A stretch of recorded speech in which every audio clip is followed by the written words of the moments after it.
این کتابی که من میکشم حاضر، این جناب الترغیب و الترهیب امام منذری است. این حضرت هم در باب گویم استغفرالله برای ما و شما چی گفته است، بعدا میگردم همون 5 نموده که طریقه های همون استغفار برای شما تعلیم میکنم. این حضرت میگه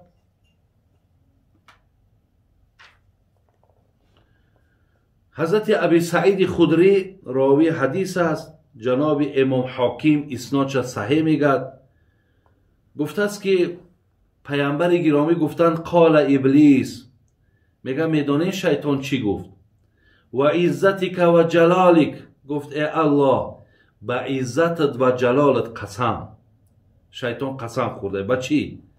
لا ابرح اغوی عبادک ما دامت ارواحهم فی اجسادهم. گفت از قسم با عزت و جلالت کی؟ بین با الله قسم خورد ابلیس شیطان، تا زمانی که جان در بدن همین بندگان تو هست، من اینها را بیراه میکنم، من اینها را مبتلای گناه میکنم، من در بین اینها اغوا میاندازم. میگه قسم خورد شیطان، قسم خورد در پیش الله مهربان. وقتی که از بگیم مقام و منزلتی که داشت وقتی پیشش کرد، این قسم خورد. برادرها، فقال الله مهربان بعد در برابر شیطان چی گفت؟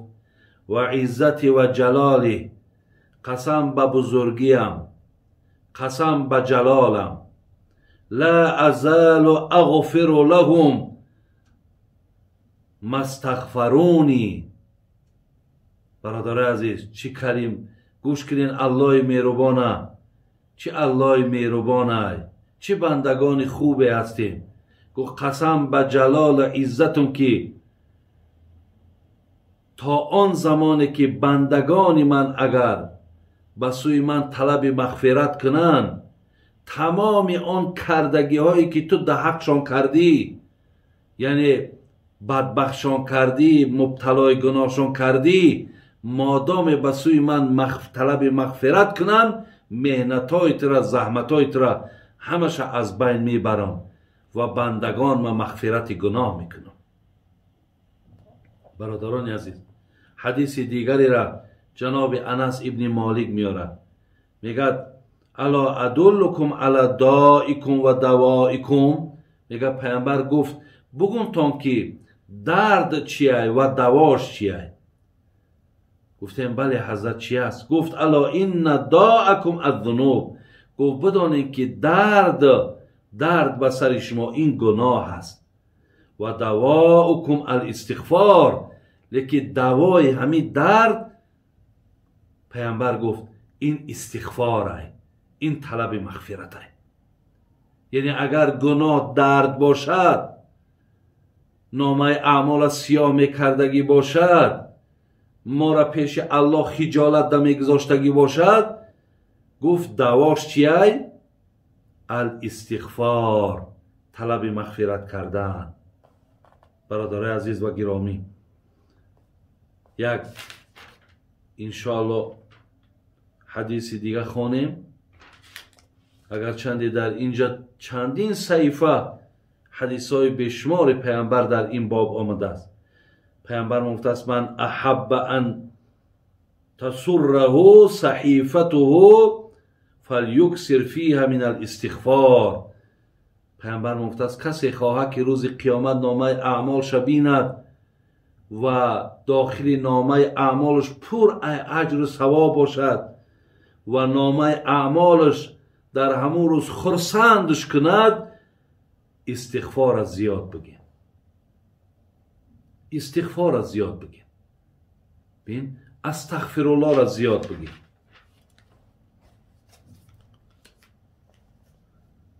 برادر عزیز، دیگر از رحمت الله را اینجا من برای شما خانم پیامبر مختص مؤمن مسلم یعمل ذنبا الا وقف الملك 3 ساعات فإن استغفر من ذنبه لم يكتبه عليه ولم يعذبه الله يوم القيامة. میگه هرگاه بنده اگر گناه کنه الله مهربان میگه در او ننویس. 3 ساعت مهلت میداد است که اگر در همین 3 ساعت بنده طلب مغفرت کند الله را، همو گناه کردگیش نمی نویسد. اگر نکرد همو گناه در نامه اعمال نویسانده می شود. لیکن زمانی که ما یک نیکی میکنیم، ببینید برای گناهمون 3 ساعت مهلت من میده، لیکن برای نیکیمان همین نیکی کردیم در حال ملائکه را میگه بنویس در نامه اعمالش که فلان بنده من فلان نیکی را کرد. این رحمت الله مهربان است و اینجا هم باز فضیلت کلمه استغفار برادر عزیز. خب آخران حدیث میخوانم انشاءالله که جناب جابر ابن عبدالله این حدیث آورده است از پدرش از باباش. میگه جاء رجل الی رسول الله، یک مرد پیش پیامبر آمدن.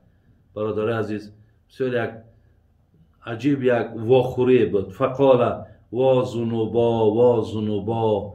میگه یک نفر پیش پیامبر آمد و بسیار میگه به سوی پیامبر شکایتی از گناهاش کرد. وای به حالم که گناه دا مرتکب شدم. برادر عزیز این سخنها را شما کمک باز در ترازوی عقلتون با بسنجین که مردم پیشتر گناه میکردن در چون میگرفت، غمگین میشیدن که ای دستی من گناه انجام یافت. امروز برادرها ما و شما گناه را به خنده میکنیم. ببینین اونها گریه میکردن، اگر گناهی میشد گریه میکردن.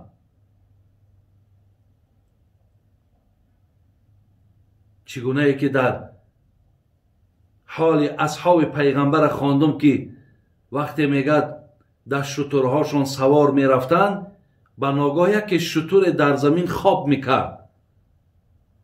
اگر حاضر در تگ پای ما تو اسب یا خرمان اگر خواب کند ما چیکار میکنیم؟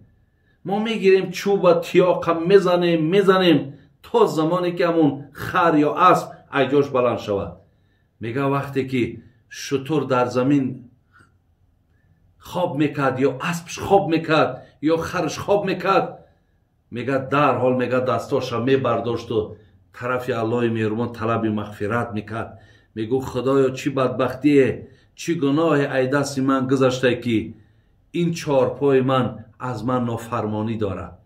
این 4 پای من مقصد در یک جایی که برای من ایستادن مشکله، این مقصد دیگر پیش نمی رود. الله مهربان از کردگیم پشیمانم. الله مهربان چی خطایی گذشته است ببخش، طلب مغفرت میکنم. میگه میدیدیم که شترش یا اسبش بلند میشید. چقدر فرقه. بین این آدم گناه کرده است، پیش پیامبر می آید و گریه میکنه برای گناهش. زیرا ما در ابتدا گوش کردیم گناه دل سخت میکنه، سیاه میکنه، زنگدار میکرده. وقتی دلهامون که به این حالت بیا برادر عزیز، دیگر ما از رمکه آدمگری میبراییم. آخر برای چی در تاجیکی ما میگد اینقدر آدم دل سیاه بوده، اینقدر آدم دل سخت بوده؟ کدام وقت میگه میگیم وقتی میبینیم یک کاری سخت، یک کاری بسیار نادرست ای دستش وقتی که با وجود میاد، میگیم چی قدری آدم دلی بیرحمی به انصاف داره. انمون دلهایی که سیاه و سخت شید، دانیم برادرها که ما اوتره دیگر از بندگی دور میکنه. ما اوتره دیگر مقصد از همون انصاف و رحم و دیانت از همه دیگر پیشمون میکنه، دورمون میکنه.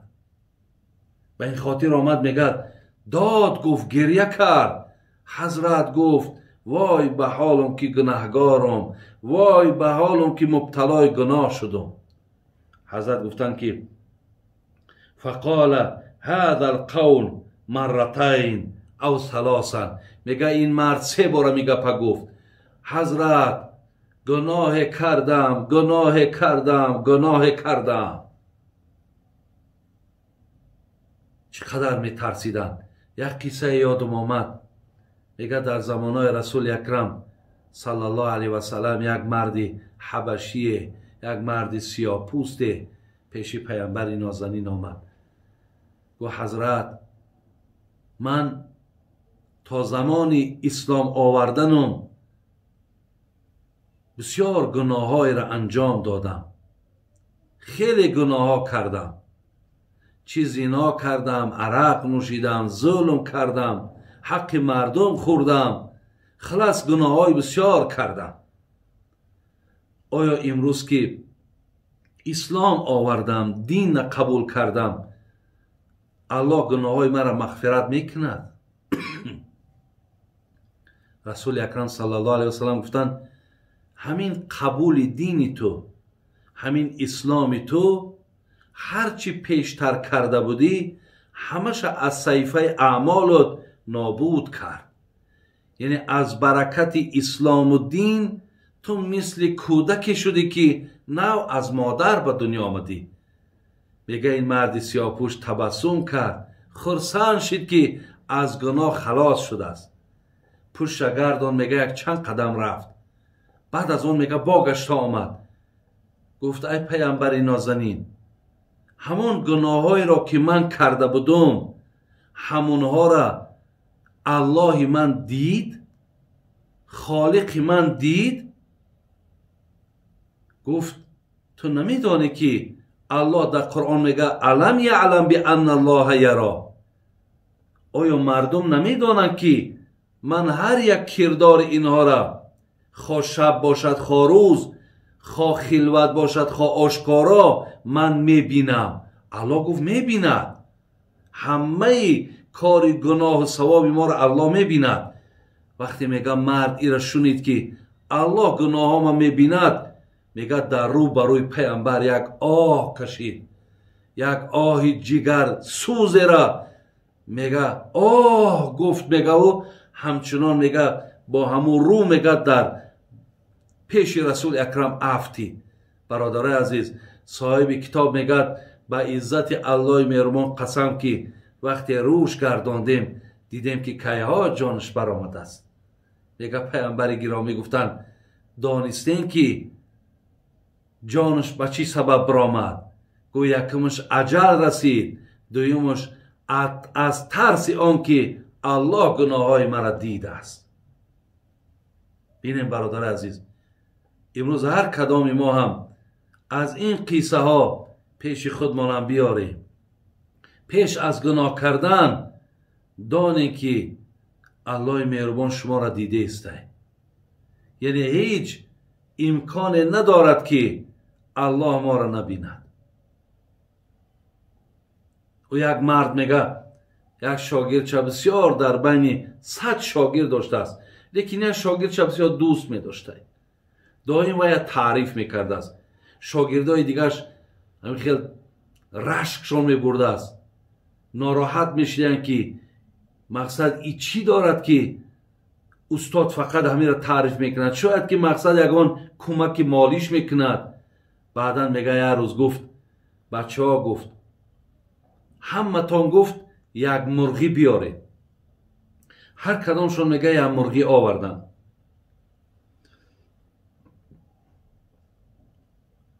بعدا میگه گفت برید، گفت در جای همین مرغا را ذبح کنید که هیچ کس شما را نبیند. میگه پریشان شدن، هر کی هر طرف رفت،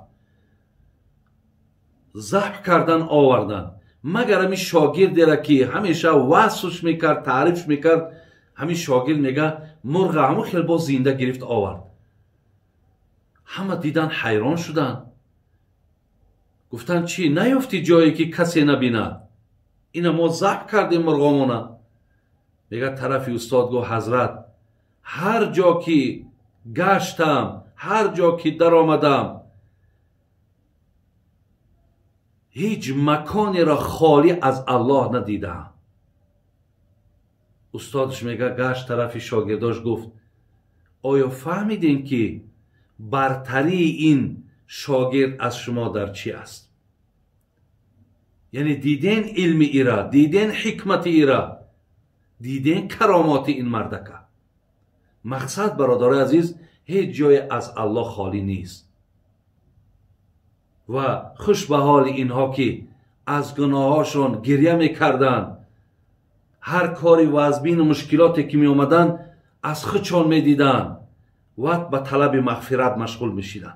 این قسم آمدن 3 بار همین کلمه را گفتن. پیامبر گفت که قل اللهم مغفرتک اوسع من ذنوبی و رحمتک ارجا عند من عملی. حضرت با تعلیمش کرد، گفت از ایه که تو حاضر داد میگوی برای گریه میکنی برای گناهت، گفت بچه جان بنده خدا ایرا بگو که ای پروردگار مهربان، از گناه من دیده مغفرت تو وسیع تر است و از عملهایی که من از او امید دارم از رحمت تو امید دارم. گفت ایرا بگو، یعنی همین کلمه اللهم مغفرتک اوسع من ذنوبی و رحمتک ارجا عند من عملی. ولی میرم اگر با زبان همین تاجیکی و عربی هم که بگین، همین هم انشاءالله بسیار کلمه زیبایی هست، جمله زیبایی هست.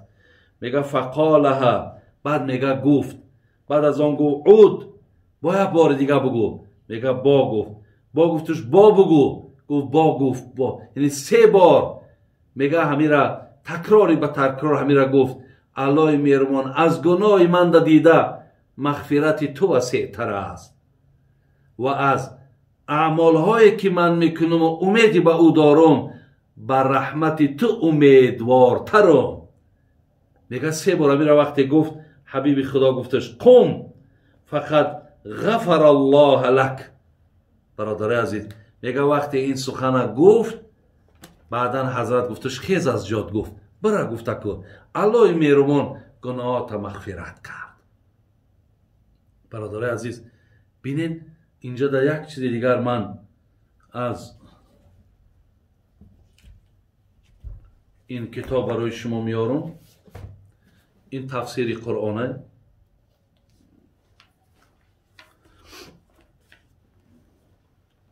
از سوره مبارکه نوح آیت 10 11 و 12 فقلت استغفروا ربکم انه کان غفارا.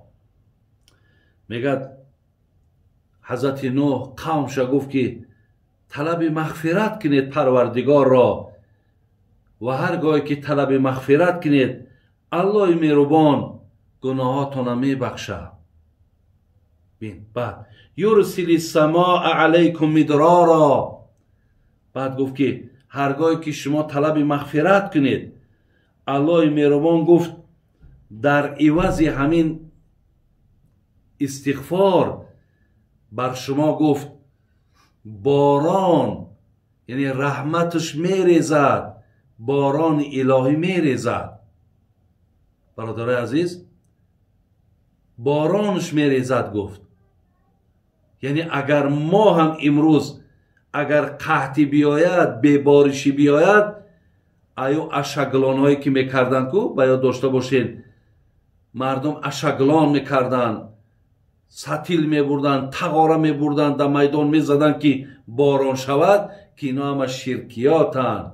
اینا تعلیم دین ما، اینا راهی آمدن باران. یرسل السماء علیکم مدرارا. مدرارا میدانین بارانی که بسیار میده میده زیبا میباره.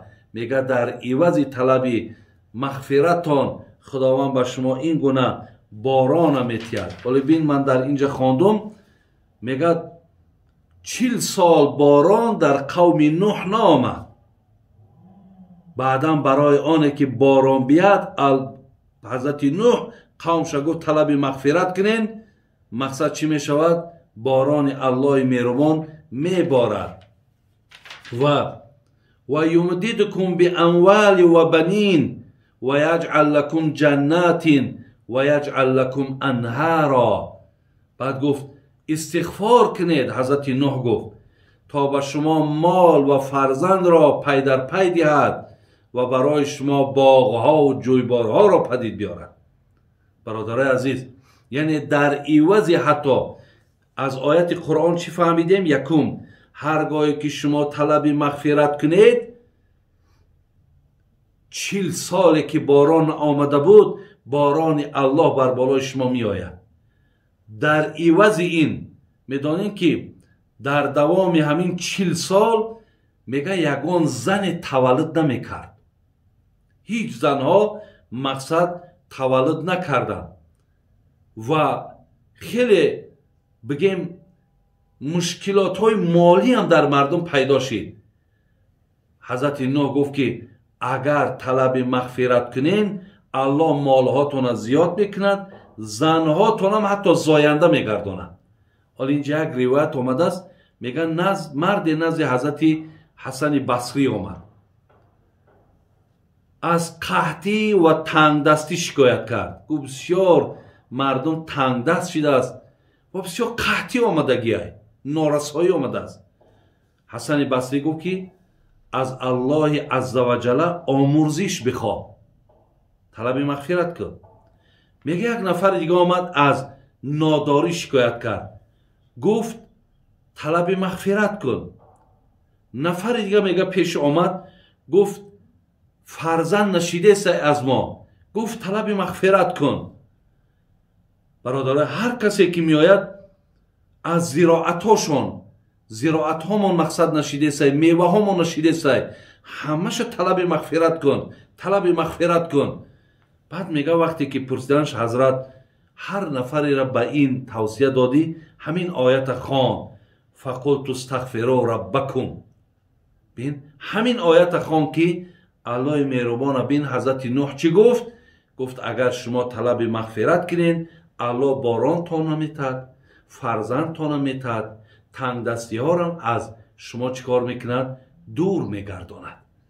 برای این هم برادر عزیز و گرامی یکی از فضیلت های بگیم استغفرالله هست. اما که من میام 5 نموده که باید که ما و شما گوییم اینها چگونه هستند. یکم، میتونیم گوییم که رب اغفر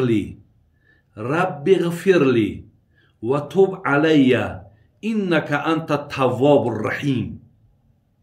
خوب اهمیتین رب اغفر لی و توب علی انک انت التواب الرحیم. معناش چیه؟ الله مهربان گناهام مغفرت کن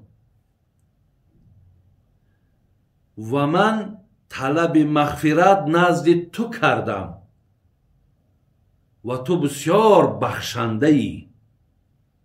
میشود با همین طریقی که من ترجمه کردم همین هم که گوین انشاءالله میشود.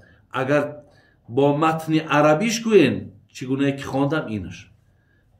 نمود دویمش عبدالله ابن مسعود میاره ایران گفتن پیامبر گرامی گفتن که استغفر الله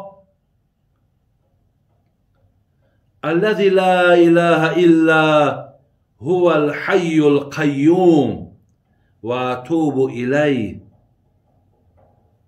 این نمود دیمش استغفر الله یا استغفر الله الذي. این خیلی میتونیم گفتن بچسبونین، اگر نه چسبونینم استغفر الله الذي لا اله الا هو الحي القيوم و اتوب الیه.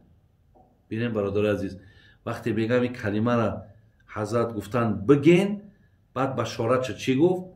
ولی چند بشارت هایی که من گفتم با در دوام حدیث میگه غفرت ذنوبه و این کان قد فر من الضعف. در عوض همین کلمه گفت تمام گناه تا میبخشه، حتی اگر در جهاد اشتراک کردی و ای میدان جهاد هم گریخته هم باشی گناه تا میبخشه. نمود سیومش انا که میوید سید الاستغفار. برادر عزیز، سید الاستغفار بگیم اکو از همه دا بالاترین و سرسوابترین همین کلمه هایی است که از من میگم. چگونه که ما میگیم سید ذکر این لا اله الا الله است. ولی سبحان الله ذکر، الحمدلله ذکر، الله اکبر ذکر، لیکن لا اله الا الله، لا اله الا الله این سید است، این رهبر و این کلانترین ذکرها است. انا که سیدی یا رهبری همین استغفار بگیم، میگه سید الاستغفار چی است؟ ان یقول العبد، وقتی بنده میگه اللهم انت ربی لا اله الا انت خلقتنی و انا عبدک و انا على عهدک و وعدک ما استطعت اعوذ بک من شر ما صنعت ابوء لك بنعمتك علی و ابوء بذنبی فاغفر لی فانه لا یغفر الذنوب الا انت. انا ایرا میگن سید استغفار. اگر کسی این کلمه ها را گویا برادرها، انشاءالله اگر با از اهل علم ها پرسین، برای شما با مقصد با تلفن های طریق سبشین یا قطعی نویسن روان کنن، همین را اگر شما گوین، پیامبر را بینین میگه چی میگه در دوام همین کلمه سید استغفار؟ من قالها من نهار موقنا بها. کسی اگر همین را صدقا میگه، اگر روز بگه روز ده، اگر بگه خدا جانش بگیره، در عوض گفتن همین جنتش میبره. اگر بگاهی بگه، صدقا اگر همین را خانه و با همین اخلاص همین را تکرار کند، میگه اگر شب بگه، اگر خداوند جان همین آدم اگر شب بگیره، بروز در داخل جنتش میکنه. یعنی روز بگه، یعنی بین فمات من یومی قبل ان یمسی فهو بین اهل جان من اهل جنه. یعنی آدمی که سحر گفت تا بیگاه را اگر مرد جنت میرود، بیگاه گفت اگر تا پگاه را اگر خدا جانش بگیره، در عوض هم میگه جنت میرود. این سیم نمودش. چهارم استغفر الله، استغفر الله، استغفر الله. میتونیم تا 100 بار بگیم. همین هایی که بالا دم گفتم میتونیم 70 بار، میتونیم 100 بار بگیم. این چهارم نمود. پنجم نمود استغفر الله و اتوب الیه، استغفر الله و اتوب الیه. این پنجم. یعنی 5 نوعی که حضرت میگفتن، من برای شما خواندم، ثوابهاش الحمدلله آگاهی پیدا کردین. از خدای مهربان امید دارم که ایرا برای خودتان همچه یک درسی روزمره میکنین. بینین نه تنها شما در با عوضش جنت میرای، نه تنها در عوضش ببینین که چقدر ثوابهایی که در اینجا خوانده میگیرین، حتی تنگ دستی میروه، غمت به شادی مبدل میشوه، الله در رزق تک شاده میکنه، به فرزند باشی صاحب فرزندت میکنه، باران در عوض همین میآید، مال در عوض همین میآید. برای همین بسیار در ابتدا گفتم که خداوند یک مهربانی بر ما مردم مسلمان کرده است که در عوض همین کلمه ها چی چیزهایی را ما و شما صاحب میشویم. السلام علیکم و رحمت الله و برکاته. الله همه شما را در حفظ امانش نگه بداره. سلام علیکم و رحمت الله و برکاته.